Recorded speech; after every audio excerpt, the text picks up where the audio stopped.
This is a Fox News alert. New questions for the White House about remarks President Obama made after meeting with one of the world's few communist leaders.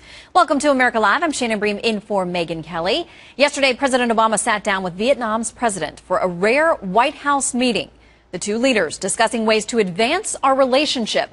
Afterwards, critics say President Obama appeared to compliment Vietnam's late communist dictator Ho Chi Minh. As President Obama pointed out, the Vietnam War-era leader was actually inspired by none other than our founding fathers and documents. Listen. President Sang shared with me a copy of a letter sent by Ho Chi Minh to Harry Truman. And we discussed the fact that Ho Chi Minh was actually inspired by the U.S. Declaration of Independence and Constitution and the words of Thomas Jefferson. Ho Chi Minh talks about his interest in cooperation with the United States, and President Sang indicated that even if it's 67 years later, it's good that we're still making progress. Joining me now, Fox News digital politics editor, host of Power Play on FoxNews.com Live, Chris Stirewalt. Chris, I'm guessing those remarks are not going to go over well with a whole lot of folks. Well, certainly for the families of some 60,000 Americans who died in theater in Vietnam, no. But things are different today with Vietnam, obviously. Things are very different even than they were a decade ago. And though they have a McDonald's and they make a lot of sneakers, they are still, as you pointed out, one of very few communist nations. And they do still revere Uncle Ho, as they call him. He has a, just like Lenin did, a glassed-in mausoleum in the city that bears his name.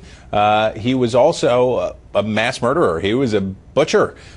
Some estimates say as many as 500,000 of the Vietnamese people were slaughtered as part of his effort to consolidate power as a Leninist, Marxist of the real deal.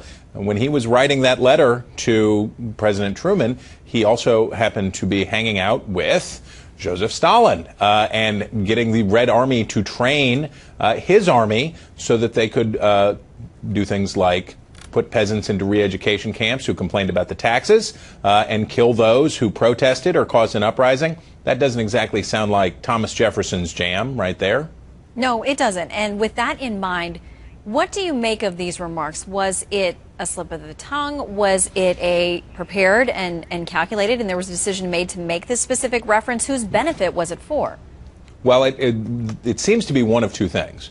Either it's a gaffe, and the president doesn't know, or didn't know, he probably knows now, but didn't know who Ho Chi Minh really was or what he did.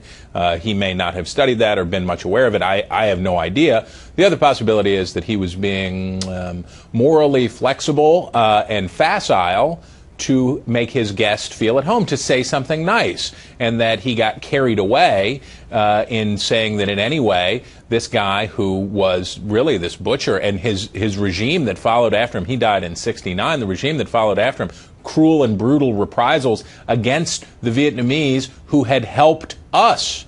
So he may have gotten carried away. He's been out on the trail, campaign trail, for the past couple of days. He may have gotten carried away rhetorically in trying to make his guest feel at home. All right, we have some reaction from Pete Hegseth. Our viewers may be familiar with him, Chief Executive Officer of Concerned Veterans for America. He says, ask any Vietnam veteran whether in Ho Chi Minh they were fighting a brutal tyrant or the intellectual descendant of Thomas Jefferson. The answer will be nearly universal. While the war was difficult, the question of whether Ho Chi Minh was merely a misunderstood Democrat was never in doubt. He was a communist dictator obsessed with consolidating power. The president's statement is naive, counterfactual, and just plain pandering. Well, let's remember, we're getting ready to celebrate the 60th anniversary of the other major U.S. conflict of the Cold War in Korea. And for much of America, these are forgotten conflicts. And the fact that some 100,000 Americans gave their lives in these conflicts in Asia is often forgotten and is often overlooked. So the president may not have top-of-mind awareness about this. But as you pointed out earlier, for a lot of Vietnam veterans in this country, the idea that this was a mix-up, that the reason we fought the war was a misunderstanding, whether you think the war was right to fight or not, but that it was a near miss if only Truman and Ho could have gotten it together in those days, will ring offensive, I'm sure.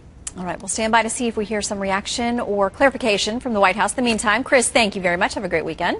You bet.